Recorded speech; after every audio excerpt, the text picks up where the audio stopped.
विजयदशमी पर लोग बड़े बड़े पुतले बनाते हैं रावण के और फिर उसको फूंक देते हैं, उसको जला देते हैं। उसको जब इस तरीके से जलाते हैं तो जो भी हमारे विकार और ये सब भी जल जाते हैं। अरे कैसे जल जाएंगे? बीमार तुम दवा दूसरे को खिला रहे हो, हैं? उसकी बीमारी ठीक हो जाएगी, हाँ। आपका क्या होगा? गुरुजी, लोग इस तरीके से भी उठाते हैं कि जैसे राम जी ने रावण का वध कर दिया, तो उसी प्रकार से ये जो काम, क्रोध, मद, लोभ, मोह, मत्सर, ये जो हैं अधर्म के प्रतीक हैं, ये सारे के सारे, तो इन सबको जब खत्म कर देंगे तो उसके बाद में हम भी राम बन जाएंगे। वो इस तरीके से एक्सप्लेन करते हैं। आज तक देखा किसी को राम बनते हो? राम जी थे, हैं और रहेंगे। मूर्ख सोचते हैं राम जी बन जाएंगे। कहावत भी बोलते हैं गुरुजी, एक बड़ी प्रचलन में है कि घर का भेदी लंका ढाए, इस प्रकार से बोलते हैं। तो अच्छा है ना, घर का भेदी बनो, लंका को ढाओ ना अपने जीवन के अंदर, अयोध्या को लाओ। क्या? हाँ, बकरे की बलि, किसी जानवर की बलि देते हैं, तो मतलब इसके संदर्भ में आप क्या व्याख्या?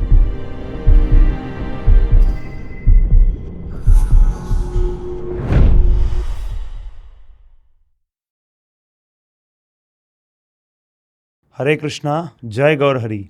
तो जैसा कि आप सभी को मालूम है, हर बार की तरह एक बार फिर से हम एक पॉडकास्ट लेकर के आए हैं आपके सम्मुख। दशहरे को लेकर, विजयदशमी को लेकर बहुत सारे प्रश्न, बहुत सारी जिज्ञासाएं सबके मन में रहती हैं। तो बहुत सारे प्रश्न आए हुए हैं, उन सभी प्रश्नों का आप सबके सामने समाधान प्राप्त करते हैं गुरुजी से। उन सब प्रश्नों को आपके सामने रखते हैं, तो आप सब इससे लाभ उठाएं। हरे कृष्णा गुरुजी। हरे कृष्णा। गुरुजी, दशहरे को लेकर बहुत सारे प्रश्न आए हुए हैं और जो इसमें सबसे पहला प्रश्न है वो यही है कि दशहरे का निचोड़ क्या है, दशहरे का सार क्या है? क्या सार प्राप्त कर सकते हैं हम इससे? बस सार सिंपल है कि धर्म की अधर्म के ऊपर विजय, यही इसका सार है। परंतु धर्म क्या है, अधर्म क्या है, ये जानना बहुत आवश्यक है। धर्म वो है, धर्मम तो साक्षात भगवत प्रणीता, जो भगवान के मुख से निकला है, जो भगवान की आज्ञा है वो धर्म है, और जो भगवान की आज्ञा का पालन नहीं करता वो अधर्म है जी। तो दशहरे पे यही प्रतीक है, रावण प्रतीक है अधर्म का, और राम जी भगवान है, वो प्रतीक है धर्म के। जी। जैसे विजयदशमी कहते हैं इसको, दशहरे को विजयदशमी के नाम से भी जाना जाता है, तो इसको विजयदशमी क्यों कहते हैं? विजय हुई ना, पहला वर्ड क्या है, पहला शब्द क्या है? विजय। दशमी, दशमी क्यों? क्योंकि तिथि के अनुसार वो दशमी थी जी। तो दशमी पे क्या हुआ? विजय हुई। किसकी विजय हुई? राम जी की रावण पे। परंतु आज के परिप्रेक्ष्य में इसको कैसे देखें कि हमारे जीवन में राम जी की विजय हो रही है कि नहीं हो रही है? हम राम जी को हरा रहे हैं या रावण को हरा रहे हैं? राम जी को जिता रहे हैं या रावण को जिता रहे हैं? तो ये आज तो मुझे तो जैसा लगता है वो तो हार दशमी है। ये विजयदशमी तो तब होगी जब आप राम जी को जिताएंगे। और राम जी को जिताने का अर्थ है कि आप राम जी की आज्ञा का पालन करें, तभी राम राज्य आएगा, नहीं तो रावण राज्य चलेगा। जब आप राम जी की बात नहीं सुनेंगे। देखिए, दो प्रकार के भगवान ने गीता के अंदर बताया है कि या तो असुर की चलती है या सुर की चलती है, दो ही प्रकार के स्वभाव हैं। तो भगवान राम जी की अगर सुनोगे, उनकी बात मानोगे, तो रामराज आएगा, विजयदशमी आएगी। और अगर आप रावण की बात मानोगे, रावण के पच्चीनों पर चलोगे, तो राम जी को आप हरा रहे हैं। जबकि राम जी हारते नहीं हैं, हारते हम हैं। राम जी नहीं हारते कभी भी, हार तो हमारी होती है। इसलिए इसको कहते हैं विजयदशमी। तो आप सबसे अनुरोध है कि ये विजयदशमी पे राम जी को जिताइए, उनकी आज्ञा जानकर, उनकी आज्ञा जीवन में लगाकर। अब आप पूछेंगे आज्ञा कहाँ से पता लगेगी? हाँ जी। तो भगवान राम में और कृष्ण में कोई फर्क ही नहीं है, दोनों एक ही हैं। सिर्फ लीला अर्थात ड्रामा का भेद है, एक ही है। तो भगवद गीता के अंदर राम जी कृष्ण रूप में हमें बता रहे हैं क्या करना चाहिए, क्या नहीं करना चाहिए। हमारे वेबसाइट पे जाइए givegita.com पे, या ऐप पे जाइए गिव गीता, GIVEGITA, या आप हमें व्हाट्सएप कर दीजिए 7210082100। कितना सरल है। क्या करेंगे? व्हाट्सएप गीता GITA, बस हो गया काम। फ्री में मिल जाएगा आपको। हाँ जी, फ्री में, ठीक है ना, फ्री में विजयी भवा। एक प्रश्न ये है कि दशहरे का अर्थ क्या होता है? मतलब जैसे दशहरा कहते हैं, क्यों कहते हैं दशहरा? बताया ना कि कहते हैं 10 प्रकार के पाप हैं। अच्छा। पाप के बीज हैं, काम, क्रोध, लोभ, मोह, मद, मत्सर, ये सब जो है क्या है?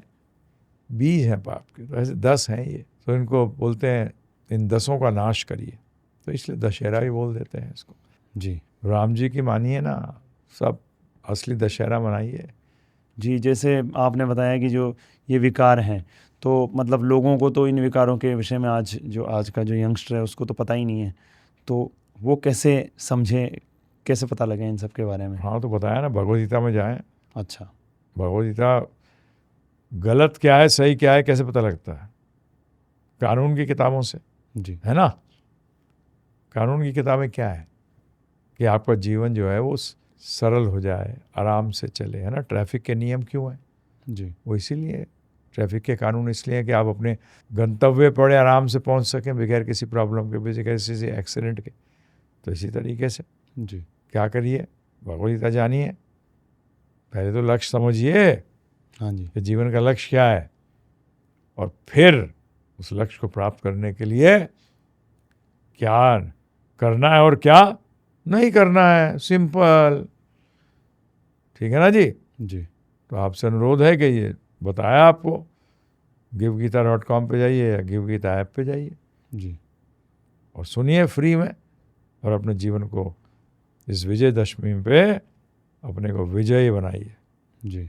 ये अक्सर लोग प्रश्न पूछते रहते हैं कि जैसे कथाओं में हम सुनते हैं कि कथाओं के अंदर ये बताया जाता है कि धर्म की विजय होती है, अधर्म की पराजय होती है, पर जो लोग ये प्रश्न उठाते हैं कि आज के समाज में जो हम देख रहे हैं तो उसमें तो धर्म वाले आपस में लड़ रहे हैं, तो फिर ये जो कथाएं हैं, जो विभिन्न कथाएं सुनते हैं, इनसे कैसे लाभ उठाएं?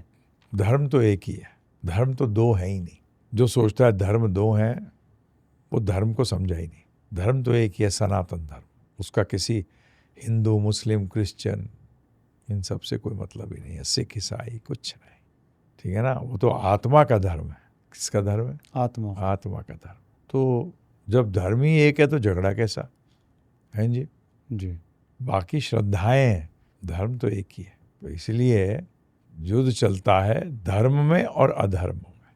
क्या जी धर्म में कभी युद्ध नहीं है। जो करते हैं उसका मतलब वो धर्म पे है ही नहीं। जी इसको और अच्छे से समझना हो तो आपको ये कुछ भगवद गीता के कुछ बेसिक्स तो जानने पड़ेंगे ना, मूल तो जानने पड़ेंगे। जी ठीक है ना। हाँ जी तो ये जानना बड़ा आवश्यक है। तो इसलिए धर्म में आपस में कोई विवाद नहीं है, क्योंकि धर्म तो एक ही है। सनातन का मतलब जो कि कभी ख़त्म नहीं होता। धर्म का मतलब उससे हिंदू से कोई मतलब नहीं है इसका। धर्म का मतलब उस वस्तु का वो गुण जो उससे कभी अलग नहीं किया जा सकता। अगर वस्तु समाप्त होगी तो धर्म समाप्त होगा, परंतु जब तक वस्तु है तब तक उसका जो गुण है, जैसे चीनी का धर्म है मिठास, जब चीनी को ख़त्म कर दोगे तो मिठास ख़त्म होगी, नहीं तो मिठास कभी ख़त्म नहीं होगी। परंतु आत्मा जो है वो सनातन है, कभी ख़त्म नहीं हो सकती, इसलिए उसका गुण भी कभी ख़त्म नहीं होता। और हम सब आत्मा है, शरीर तो अलग अलग ले रखे हैं परंतु है तो आत्मा। ठीक है ना जी। जी तो ये गलत है जो लोग सोच रहे हैं। सनातन धर्म को समझिए, जीव का धर्म है ये, जैव धर्म अर्थात आत्मा का धर्म। कलयुग में आप मतलब किसे रावण मानते हैं, जैसे इस दशहरे पर हमें ख़त्म कर देना चाहिए? कलयुग में क्या, किसी युग में भी रावण तो एक जैसे ही होते हैं। भगवान ने भगवद गीता में तो नहीं कहा कि असुर कलयुग का अलग होगा और त्रेता का अलग होगा, द्वापर का अलग होगा। उन्होंने तो बताया 2 प्रकार के स्वभाव होते हैं। जो भगवान की आज्ञा का पालन नहीं करता वो असुर है, क्रिमिनल है। क्या है वो? क्रिमिनल, अपराधी है जी, अपराधी है। तो क्या करो, तो हर युग में जो भगवान की आज्ञा का पालन नहीं करें, जो सिर्फ इंद्र तृप्ति और शोषण में लगे हों और अपने आप को भगवान समझने लगे, तो ये शॉर्ट में बता रहा हूँ, ये सब अपराधी हैं, ये असुर हैं, रावण जैसे हैं। ठीक है ना जी। और जो भगवान की आज्ञा का पालन करते हैं वो सुर हैं, भक्त हैं, वो एक अच्छे नागरिक हैं जी, अपराधी नहीं। ठीक है, समझिए इस बात को। जी। कुछ लोग मतलब जैसे इसके अंदर रावण के संदर्भ में जैसे बात हो रही है, ये जो कथा आती है जैसे रामायण की भी, तो कुछ लोग उसको इस तरीके से मान करके चलते हैं कि ये सब सांकेतिक है, मतलब कि भाई रावण तो कुछ नहीं है, तो इसके माध्यम से काम क्रोध मत लो मोह मत्सर ये इन सबको इंडिकेट किया जा रहा है, और राम जी के मतलब उन्होंने ख़त्म कर दिया, इस तरीके की उनकी सोच है, दृष्टिकोण है। तो उसके बारे में आप देखिए, क्या कहना चाहेंगे? जब भगवान की कोई लीला होती है तो वो पूर्ण होती है, ठीक है ना। पहली बात तो ये मानना कि रावण सांकेतिक है या राम जी सांकेतिक है, ये उनका भ्रम है। ये हिस्ट्री है, इतिहास है ना जी। हमारे ऋषि मुनि जिन्होंने सारी इंद्र तृप्तियों को त्याग दिया, जिन्होंने सारे भोग विलास को खत्म अपने जीवन में आने नहीं दिया, वो हमें ऐसी कथाएं क्यों सुनाएंगे? हाँ जी, कई कथाएं होती हैं, कई हिस्ट्री होती है, तो ये इतिहास का पार्ट है। क्या है? इतिहास का। इतिहास। क्योंकि हमारे शास्त्रों ने, हमारे ऋषि वर्ग ने, गुरु वर्ग ने बताया कि इतिहास की 2 किताबें हैं वेदों में, एक महाभारत और एक रामायण। जी। इनको मनगढ़ंत कथाएं नहीं हैं। आज की तारीख में हमें सांकेतिक लेना पड़ेगा कि रावण जी किसके प्रतीक हैं? बुराइयों के। और बुराइयां क्या है? अधर्म। और राम जी किसके प्रतीक हैं? धर्म के। क्योंकि भगवान में और धर्म में तो कोई भेद है ही नहीं, वो अच्छाइयों के प्रतीक है। तो ये भक्त की असुर पे विजय। हाँ जी। तो मतलब क्या हमको इस तरीके से लेना चाहिए कि ये हिस्ट्री है और साथ ही साथ मतलब हाँ, सांकेतिक रूप से भी इससे हाँ ले सकते हो, पूर्ण है जी। अच्छा। इसमें ये सिर्फ उसको सांकेतिक लें तो गलत होगा जी। उससे आप भगवान के अस्तित्व को हटा रहे हैं। राम जी के अस्तित्व के बगैर क्या दशहरा, क्या विजय दशमी है? जी। तो श्री राम जी का अस्तित्व था, है और रहेगा। वो भगवान थे, हैं और रहेंगे। कोई राम जी नहीं बन सकता, हनुमान जी बन सकते हो, भक्त बन सकते हो। हनुमान जी बनने का मतलब क्या है? भक्त बन सकते हो, हनुमान जी जैसे, जो राम जी की आज्ञा को पालन करने के लिए क्या है? तत्पर है। गुरुजी, लोग इस तरीके से भी उठाते हैं कि जैसे राम जी ने रावण का वध कर दिया, तो उसी प्रकार से ये जो काम क्रोध मद लोभ मोह मत्सर, जैसा कि आपने बताया कि ये सब के सब प्रतीक हैं, तो इन सब ये जो हैं अधर्म के प्रतीक हैं ये सारे के सारे, तो इन सबको जब ख़त्म कर देंगे तो उसके बाद में हम भी राम बन जाएंगे। वो इस तरीके से एक्सप्लेन करते हैं। मूर्ख है, क्योंकि उन्होंने उनको मार दिया तो वैसे हमने भी इनको खत्म कर दिया, हम भी राम हो गए। आत्मा आज तक देखा किसी को राम बनते हुए? राम जी थे, हैं और रहेंगे। मूर्ख सोचते हैं राम जी बन जाएंगे। राम जी कोई पोस्ट नहीं है, कोई ओहदा नहीं है। समझ में आया? राम जी कोई पोस्ट और ओहदा नहीं है जिसको कि आप प्राप्त कर सकते हो। आपको जो करना चाहिए वो करते नहीं और राम जी बनने के चक्कर में हो। भक्त बन सकते हो, मुझे दिखा दो एक राम जी बने हुए, मरने के बाद बनोगे। बाप बेटे, हमारे गुरु महाराज कहा करते थे प्रभुपाद जी के पोस्ट डेटेड चेक देते हैं, खाते में पैसा नहीं है, वो बैंक ही नहीं है। हम तो तुम्हें अभी दिखाते हैं भक्त बने हुए। बताओ जी, राम जी कृष्ण भगवान थे, हैं और रहेंगे। तो ये भ्रांति मूलक सिद्धांत नास्तिकवादी फैलाते हैं जी। हाँ जी। गुरुजी, वो ये भी तर्क करते हैं कि जैसे राम जी कोई आरंभ में राम जी थोड़ी थे, वो तो उन्होंने बहुत अच्छे कार्य किए फिर वो राम जी बन गए। आरंभ में तो हम जैसे ही थे, वो शुरू से राम जी थे। वशिष्ठ जी के पास जब गुरुकुल में गए पढ़ने के लिए,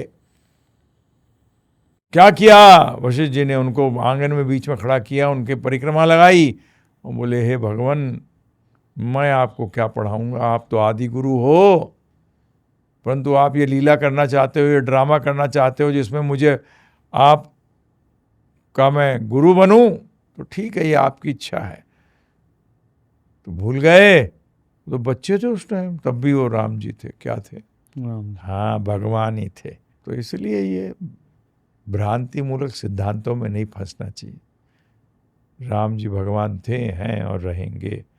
आप और हम अंश थे, अंश हैं और अंश रहेंगे। रहेंगे। हम दास थे, दास हैं और दास रहेंगे। समझ में आया? बॉस नहीं बनेंगे। हनुमान जी से सीखो कुछ। हनुमान जी कभी राम जी नहीं बनना चाहते थे। क्या चाहते हैं हर टाइम? रामदास। रामदास, राम काज करबे को आतुर। दास ही तो आतुर रहता है, ठीक है ना? तो परंतु कलयुग है, भौतिक जगत है, तो यहाँ दोनों प्रकार के लोग होंगे, अधर्मी भी और धर्मी भी। अधर्मियों से बच के रहो जो ऐसी बातें करते हैं। जी। नास्तिक हैं ये। क्या है ये? नास्तिक। नास्तिक हैं। बचाओ, चाहे कैसी भी ड्रेस पहन लें, गेरुआ पहन लें, या बड़े बड़े बाल रख लें, या बाल साफ कर दें, ओ इनसे बच के रहना। जो कहते हैं कि तुम राम जी बन जाओगे, हैं जी? तो हाँ, जो कहते हैं कि हम तो राम जी के दास थे, हैं और रहेंगे, वो ठीक है, वो सही है। मुक्ति के बाद भी हम राम जी के दास ही रहेंगे। असली मुक्ति तो यही है, इस भ्रम से मुक्त हो जाएं कि मैं राम जी हूँ, ये मुक्ति है जी। और ये जान जाऊं कि मैं राम जी का दास हूँ। एक आम इंसान जो इन सारे विकारों में डूबा है, इन विकारों से ग्रसित है, वो इन सब विकारों से कैसे मुक्त हो? पहले तो मुक्त होने की इच्छा होनी चाहिए। क्या? जी। बीमार व्यक्ति कब सही होगा? जब वो बीमारी को दूर करना चाहेगा। तो कलयुग केवल नाम आधार। तो क्या करो? हरे कृष्ण कृष्ण कृष्ण हरे हरे, हरे राम राम राम हरे हरे। इसका नित्य जप करो, उच्चारण करो, ध्यान से सुनो। और भगवद गीता का जो हमने अपने कोर्स बताया है, givegita.com पे जाके डाउनलोड कर लो फ्री, या गिव गीता ऐप पे चले जाओ, या 7210082100 पे गीता लिख कर भेज दो, व्हाट्सएप कर दो, फ्री में आपको कोर्स भेज देंगे। जी। और कोई तरीका नहीं है, जानना पड़ेगा ना।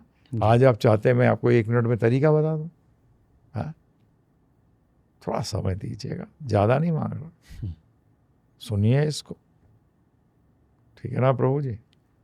जब किसी को ये तरीका बताते हैं तो वो कहते हैं कि मतलब इतना आसानी से ऐसे कैसे हो सकता है, मतलब कुछ तो मेहनत करनी पड़ेगी, ऐसे नाम से ही सब कुछ मिल जाए। तो फिर बहुत सारे आचार्य हैं और बहुत सारे लोग हैं जो कि बड़ी बड़ी बातें करते हैं ज्ञान पर, तो केवल नाम से ही अगर हो जाए तो वो सब क्यों कर रहे हैं फिर? हाँ, तो देखो, जो मैं नहीं जानता, भक्त भी ज्ञान देते हैं जी। प्रभुपाद ने हमें ज्ञान दिया, इतनी किताबें उन्होंने लिखी, तो वो इसलिए ज़रूरी होता है कि मन बदमाश है।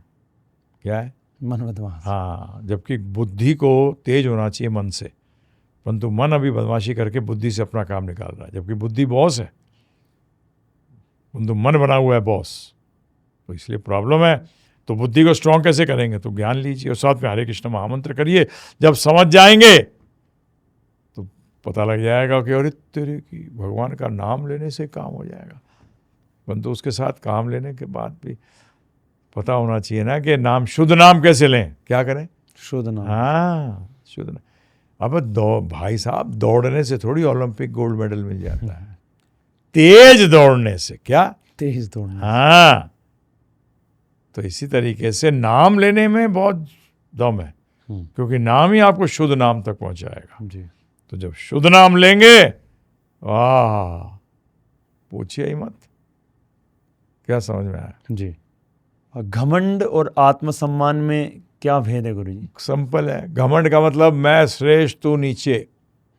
आत्मसम्मान का मतलब मैं हूं जो हूं, मुझे आपसे कंपैरिजन करके अपने आप को श्रेष्ठ नहीं कहना। मैं कृष्ण भक्त हूं, कृष्ण भक्त हूं मैं। इसका क्या होना चाहिए? अभिमान होना चाहिए। परंतु अहंकार क्या होता है? तू नीचे है। नहीं, हम सब आत्मा है। क्या है? आत्मा है।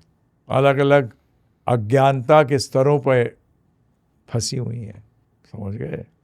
तो इसलिए क्या फायदा किसी को नीचा समझने? सब कृष्ण के दास हैं। भूल गए सब आत्माएं कृष्ण भगवान की अंश हैं, भूल गई हैं कि पूर्ण का सेवा करना ही अंश का कर्तव्य है। एक ही कर्तव्य है, वही मुख्य कर्तव्य है। जी। रावण में भले ही ये माना जाता है कि उसमें बहुत सारे अवगुण थे और उसको उसके अंदर बहुत गलत आदतें थी, परंतु उसको लोग ज्ञानी के रूप में भी बहुत जानते हैं कि वो तो बहुत बड़ा ज्ञानी था। तो देखा? इसके संदर्भ में आप क्या कहना चाहेंगे? बिल्कुल सिद्ध हो गया कि ज्ञान से कुछ फायदा नहीं है, ज्ञान होने से कोई लाभ नहीं है जब तक कि राम जी के सेवक नहीं हो। जो राम जी का सेवक है वो ही पूर्ण ज्ञानी है। भगवद गीता में स्पष्ट कहा है, बहुनाम जन्म नामन्ते ज्ञानवान माम प्रपद्यते। जो ज्ञानी होता है वो मेरी शरण में आ जाता है। कृष्ण भगवान कह रहे हैं रावण जी का ज्ञान जीरो, क्योंकि वो राम जी की शरण में नहीं गए। विभीषण जी का ज्ञान परिकाष्ठा पे, क्योंकि वो राम जी के शरण में चले गए। तो ज्ञान तो रास्ता बताता है, लक्ष्य क्या है ये बताता है, परंतु अगर लक्ष्य तक पहुंचो नहीं तो वो ज्ञान बेकार है। तो इसलिए ज्ञानी नहीं बनना, भक्त बनना है, कृष्ण भगवान राम जी का दास बनना है। समझ में आया? और यही सनातन काल तक रहना है दास। लेश मात्र भी इच्छा नहीं होनी चाहिए बॉस बनने की। सेवक थे, सेवक हैं और सेवक रहेंगे। प्रेममयी सेवा, परिकाष्ठा क्या है?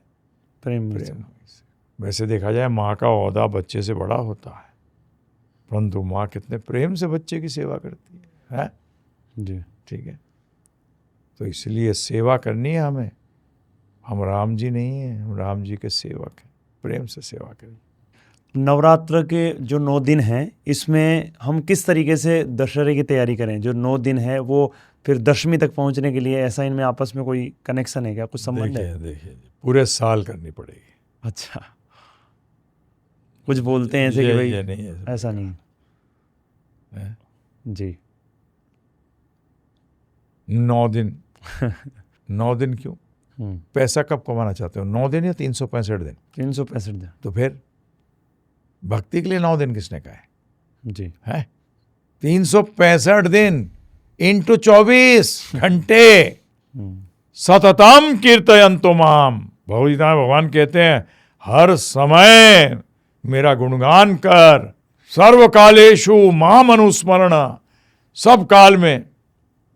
परंतु चक्कर है कि लोग 9 दिन नहीं खाएंगे नॉन वेज है और 10वें दिन टूट पड़ेंगे। 9 दिन जहर नहीं खाएंगे, 9 दिन भगवान को याद नहीं, भी कहाँ याद होता है। अगर आप पूरे साल ही भगवान को याद नहीं करो तो 9 दिन में कैसे याद कर लोगे बताओ? जी। शाम को ही सोचते रहते हैं कब खाने को मिलेगा है। सही बात है। क्या करते हैं? कहाँ लिखा है ये कि सिर्फ इन्हीं 9 दिन करो? बताइए आप मुझे। जी। विजयी होने के लिए तो बहुत बड़ी तैयारी करी जाती है, नहीं करी जाती? जी। माया से युद्ध कर रहे हो, महामाया से, और ये युद्ध कुछ दिनों का नहीं है, पूरे जीवन का युद्ध है। विजयदशमी तो आपको रिवाइव करना चाहिए इसको। हाँ सही चल रहा है, जीत रहा हूं, हर दिन को विजयदशमी मनाओ। क्या हर दिन को विजयदशमी? हाँ, बाकियों में हारोगे, बाकी हार दशमी और एक दिन विजयदशमी, ये कैसे हो सकता है? रोज जीतो विजयदशमी। भगवान की आज्ञा का पालन करो, जीतोगे। क्या समझे? जी। अरे मृत्यु पे जीत हासिल करनी है। क्या करनी है? जी। मृत्यु पे जीत हासिल करनी है। अभी तो लोग जानते ही नहीं कि जीत किस पे हासिल करनी है। जी। जन्म मृत्यु पे जीत हासिल करनी है और उसका एक ही हथियार है, वो है राम भक्ति, कृष्ण भक्ति, अर्थात राम जी की या कृष्ण भगवान की आज्ञा का पालन। सेवक बनो उनके, जीत ही जीत है। क्या समझ में आया? जी। ठीक है ना। बहुत अच्छे से समझाया आपने, क्योंकि विजयदशमी है, उसमें उसको बोल रहे हैं लोग कि इसमें विजय हासिल करनी है, बट विजय किसे अरे किस पे रोज करनी और हर क्षण रावण को मारना पड़ेगा बेटा, है? हर क्षण।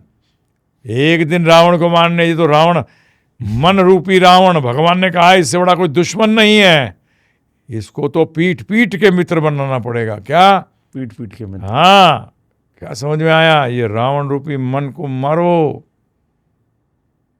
क्या समझे? जी हर क्षण ये तो कभी भी निकल के आता है, मरता ही नहीं बदमाश जी। है। 10 मुख है, एक को काटा फिर आ गया है। तो नाभि में मारो, कहा इसके अमृत कुंड को खत्म कर दो। तो ये मन है ना, इसमें अमृत कुंड है पाप का, इसको खत्म करो भगवान की आज्ञा के बाणों के द्वारा। क्या? अच्छा। हाँ, भगवान की आज्ञाओं के बाणों के द्वारा इसको समाप्त कर दो, सुखा दो। तो इसमें कैसे कनेक्शन है कि जैसे जब हम भगवान की आज्ञा का पालन करेंगे तो ये, तो जो ये मन दुश्मन मन है, जो रावण मन है जी, इसके जो इंद्र तृप्ति का जो अमृत है इसके अंदर, वो छूटता नहीं है, उसको सुखाना पड़ता है। जी भगवान की आज्ञा के बाण चलाओ। राम जी के, कृष्ण भगवान ने, राम जी ने जो भगवद गीताएं बताया, उनके बाण चला के सुखा दो इसको। वो जो पापी अमृत घुसा हुआ है, अमृत तो रावण के भी तो नाभि में था ना। जी विभीषण जी ने बताया मार दो इधर, तो भक्त बता रहे ना, प्रभुपाद जी ने बताया, जी भगवान कृष्ण ने बताया, हमारे तक कैसे पहुंचा इस तरीके। प्रभुपाद जी ने बताया कि चलाओ आज्ञा के तीरों को चलाओ, और राम मन रूपी, जिस मन रूपी जो अभी रावण बना हुआ है मन, उसका संहार कर दो, और फिर ये निकल के आएगा मित्र रूपी मन। कौन निकल के आएगा? मित्र रूपी मन, विभीषण रूपी मन, हनुमान जी रूपी मन। समझ में आया? जी। विजयदशमी पर लोग बड़े बड़े पुतले बनाते हैं रावण के, और फिर उसको फूंक देते हैं, उसको जला देते हैं।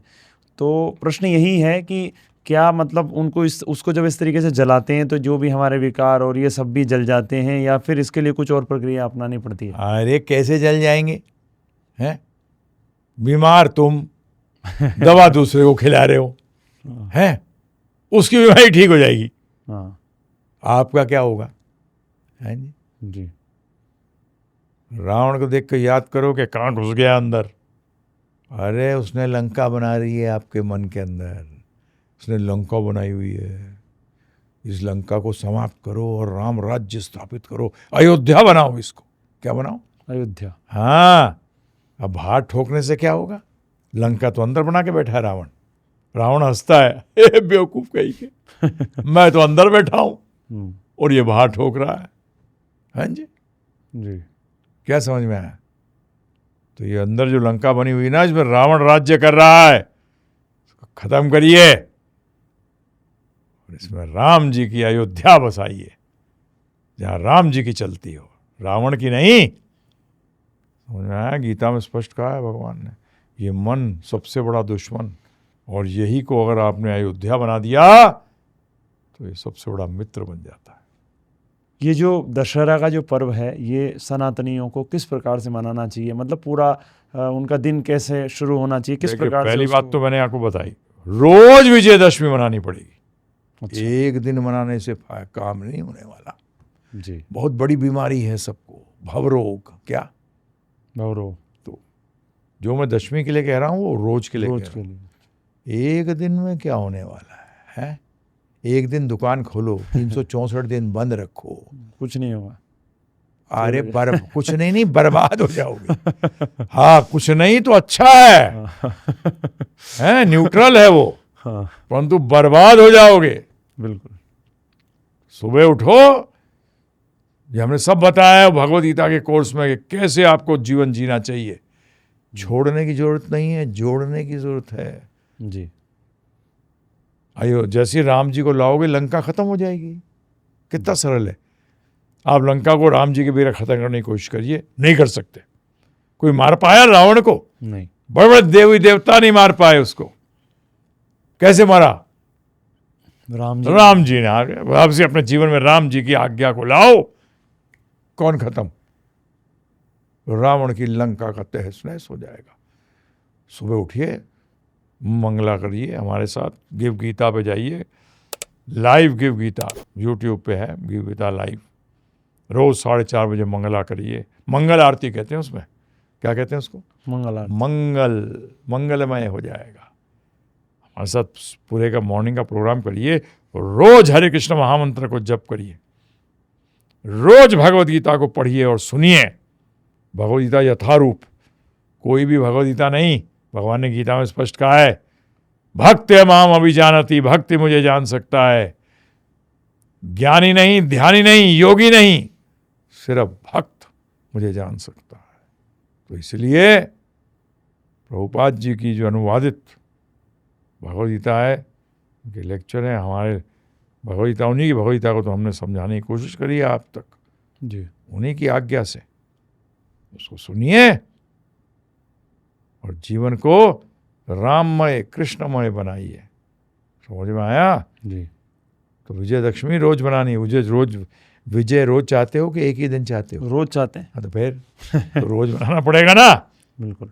एक दिन बनाते हैं साल में कि एक दिन विजय होंगे, बाकी दिन हारेंगे। क्यों करते हो ऐसे? जी। दशहरे की भावना बताने वाला कोई गीता का श्लोक है जिसके माध्यम से आप दशहरे की भावना को दर्शा सकें? भगवान ने गीता में स्पष्ट कहा है, मैं किस लिए आता हूँ? मैं दुष्टों का विनाश करने आता हूँ, साधुओं की रक्षा करने आता हूँ, भक्तों की, और धर्म की स्थापना करने आता हूँ। क्लियर है? जी। मार दिया रावण को, विभीषण भक्त को बचाया अपनी भक्ति देकर, राज्य देकर नहीं जी। हाँ, अपनी शरण देकर। विभीषण उनके पास आया ना शरण मांगने के लिए, तो शरण देकर बचाया है जी। और धर्म की स्थापना करी। विभीषण जी को लंके के ऊपर राजा बना दिया, क्योंकि विभीषण जी धर्म की आज्ञा, धर्म मतलब भगवान की आज्ञा का पालन कर रहे थे। करिए अपने जीवन में। आपने जैसे गुरुजी अभी बताया कि विभीषण जी थे ज्ञानी, तो मतलब रावण तो क्योंकि उसके पास ज्ञान था, उसने अप्लाई नहीं किया। बट लोग तो बिल्कुल एकदम वो तो अलग ही बात करते हैं। वो कहते हैं कि विभीषण जी वो तो उन्होंने तो रहस्य बता दिया राम जी को, जिसके कारण राम जी की यही करना चाहिए ये। हाँ, शास्त्रों में बताया गया है कि धर्म भी अलग अलग प्रकार के हैं।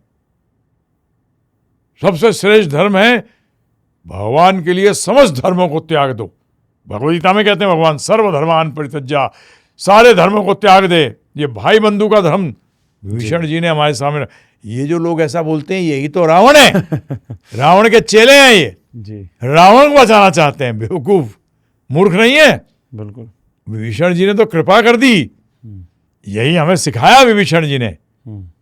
राम भगवान के सामने ये तो सब रिश्तेदार आएंगे और जाएंगे, परंतु भगवान थे, हैं और रहेंगे। तो बताइए, रिश्ता जो रहेगा उस पर मैं काम करूंगा या रिश्ता जो खत्म होने वाला है उस पर काम करूंगा? बिल्कुल है, जो रहेगा उस पर करेंगे। हाँ, बाकी तो पैसेंजर हैं जी, अपने अपने टाइम पे उतर जाएंगे, तुम भी उतर जाओगे। तो जो साथ रहेगा उससे कैसे छोड़ते हो? विभीषण जी ने ये सिखाया हमें। क्या समझे जी? विभीषण जी ने हमें ये सिखाया कि भगवान के लिए सब गौण है, मुख्य भगवान की सेवा है। तो गुरुजी जैसे आपने समझाया, बहुत अच्छे तरीके से आपने बताया, तो इससे तो ये समझ आ रहा है विभीषण जी की जो लोग आलोचना करते हैं तो वो इसलिए करते हैं क्योंकि वो रावण जैसी प्रवृत्ति है उनकी। जैसे रावण आलोचना करता था, ये भी रावण है, क्योंकि उसने जो किया रावण को गलत लग रहा था, इनको भी ऐसा ही लगता है, तो एक तरीके से ये भी रावण ही हो गए। और क्या? अरे स्वभाव होता है ये। हाँ, असुरों में श्रेष्ठ था रावण जी। स्वभाव उसका पूरा असुरी था, कंप्लीट जी। प्रभुपाद जी हमारे गुरु महाराज कहते थे ना, ये मिनी रावण है। क्या है? मिनी रावण। मिनी रावण जी। विभीषण जी को गलत बोलते हैं, कमाल हो गया है। अपने भाई को मरवा दिया बोले उन्होंने। बिल्कुल, भाई को क्या, सबको मार दें हम तो। प्रहलाद महाराज ने अपने पिताजी को मरवा दिया है जी। क्या बात करते हैं लोग, समझते ही नहीं कि भगवान के साथ हमारा संबंध जो है वो सनातन है। उस संबंध के लिए हमें सारे संबंध त्याग दें हम तो। कहावत भी बोलते हैं गुरुजी, एक बड़ी प्रचलन में है कि वे घर का भेदी लंका ढाए, इस प्रकार से बोलते हैं तो विभीषण अच्छा है जी। ना, घर का भेदी बनो, लंका को ढाओ ना अपने जीवन के अंदर, अयोध्या को लाओ। क्या? अयोध्या को लाओ। हाँ, जो लंका स्थापित करना चाहे उसको तुम खत्म कर दो। जैसे विभीषण जी ने क्या किया, तो हम भक्त लोग क्या कर रहे हैं, आपको यही तो बता रहे हैं कैसे मारोगे रावण को, हैं? तो हम विभीषण के चेले हुए नहीं हुए? बिल्कुल। क्योंकि हम रावण की प्रवृत्ति मारने के चक्कर में लगे हुए हैं। जी तो क्या समझ में आया? जी मारने का अर्थ है ये विचारों को, ये स्वभाव को मारो, या असुरी स्वभाव को। जी। नहीं तो व्यक्ति को मार के क्या होगा, फिर वही स्वभाव लेके अगले जन्म में पैदा हो जाएगा, वही स्वभाव रहेगा। एक बार स्वभाव बदल गया तो जीवन बदल गया। जी। आज के दिन युवाओं के मन में क्या भावना होनी चाहिए जिससे उनके जीवन में राम जी आ सकें? यही भावना होनी चाहिए कि राम जी को लाना है जीवन में, उनकी आज्ञा का पालन करके। तो उनको आज्ञा जानने की चेष्टा करनी चाहिए। आप उनका अनुकरण नहीं कर सकते, अनुसरण करना चाहिए। तो उन्होंने आज्ञा दी तो है भगवद गीता के रूप में, जानिए उसको जी, और अपना जीवन सफल करिए। पूरी चर्चा में जैसे आपने एक चीज़ स्पष्ट करी है बार बार कि राम जी के आदेशों को लेकर के आओ, तो उससे सारी विकार, सब कुछ, जितनी भी प्रॉब्लम है, सबका सॉल्यूशन प्राप्त हो जाएगा। रामबाण है वो। जी। तो गुरुजी मतलब जैसे रावण को मारने के लिए जैसे आपने ये भी बताया कि राम जी को आना पड़ा, तो उसी प्रकार से मतलब यहाँ तो आज्ञा आ रही है, तो आज्ञा आने से ही कैसे विकार खत्म हो जाएंगे? खत्म हो जाएंगे। जैसे कि डॉक्टर के प्रिस्क्रिप्शन से विकार खत्म हो जाते हैं। अच्छा। आप दवा लेते हैं ना, तो दवा क्या है, रामबाण क्या है, हरे कृष्ण कृष्ण कृष्ण हरे हरे, हरे राम राम राम हरे हरे। जी। ये करो है जी। और जो कृष्ण भक्त हैं, जो प्रभुपाद जी के अनुयायी हैं, वो मतलब इस दशहरे को किस प्रकार से लें, मतलब उनको कैसे लेना चाहिए? उनके लिए तो रोज दशहरा है। अच्छा। हम रोज विजयदशमी मनाते हैं। क्या? रोज विजयदशमी? हाँ, हम एक दिन नहीं। जी, हमारे लिए रोज है। बनानी चाहिए हर को। जी। प्रभुपाद की आज्ञा है, तो भगवान की आज्ञा है। जी। सर्वकालेषु माम अनुस्मरण, सारे काल में मेरा अनुस्मरण कर, अर्थात मुझे अपने जीवन में रख, अर्थात विजय बन, विजयी बन। क्या बन? विजयी। तो हमारे तो विजय एकादशी भी है, विजय द्वादशी भी है, विजय त्रयोदशी भी है, विजय दशमी नहीं है सिर्फ। समझ गए? हर तिथि, हाँ, हर तिथि पे विजय होना है। हाँ, पंचमी हो, षष्ठी हो, कोई भी हो, सब विजयी। गुरुजी एक प्रश्न और है कि जैसे विजयदशमी पर कुछ लोग ऐसे भी हैं, तो वो बलि देते हैं इस दिन, विजयदशमी की तिथि पर बकरे की बलि, किसी जानवर की बलि देते हैं, तो मतलब इसके संदर्भ में आप क्या व्याख्या करना चाहेंगे? बिल्कुल गलत है, नहीं करना चाहिए। जी। आप कहोगे शास्त्रों में वो सतयुग त्रेता द्वापर के लिए था, कलयुग के लिए नहीं। जी। कलयुग के लिए तो सिंपल है कि आप उस दिन अपने जो विकार है उनकी बलि दीजिए। क्या? विकारों की बलि। हाँ, विकारों की बलि दियो। वो बेचारे जानवर की बलि क्यों देते हो? जी। विकारों की बलि दो ना, वो दे नहीं सकते, बेचारे दूसरे को मार देते हो। बलि का मतलब क्या है? विकारों को चढ़ाओ, उनको नहीं चढ़ाएंगे हैं? जी। 9 दिन शराब नहीं पिएंगे, 10वें दिन पता लगा शराब पीना शुरू कर। अरे किसकी बलि चढ़ा रहे हो? विकारों की बलि चढ़ाओ। समझ में आया? जी। इसमें गुरुजी कुछ संकल्प भी कर सकते हैं क्या? कुछ संकल्प? हाँ, संकल्प करके, संकल्प का मतलब क्या है कि हमने प्रॉमिस किया कि हम ये करेंगे, तो इस हरे कृष्ण महामंत्र करिए, भगवद गीता का जो कोर्स आपको बताया है इसको सुनिए, जीवन में एक परिवर्तन लाइए, विकारों की बलि दीजिए। ठीक है ना? जी। हरे कृष्णा। आपको विजयदशमी दशहरे की बहुत बहुत शुभकामनाएं। प्रार्थना करते हैं कि राम जी आपके जीवन में आए और आपको जीवन में खुशियां प्रदान करें। राम जी के आने का अर्थ एक ही है, उनकी आज्ञा को जीवन में लाइए। हरे कृष्ण। बहुत बहुत धन्यवाद गुरुजी, आपने हरे बहुत कृष्ण। अच्छे तरीके से प्रश्नों हरे का उत्तर दिया। हरे कृष्ण। धन्यवाद।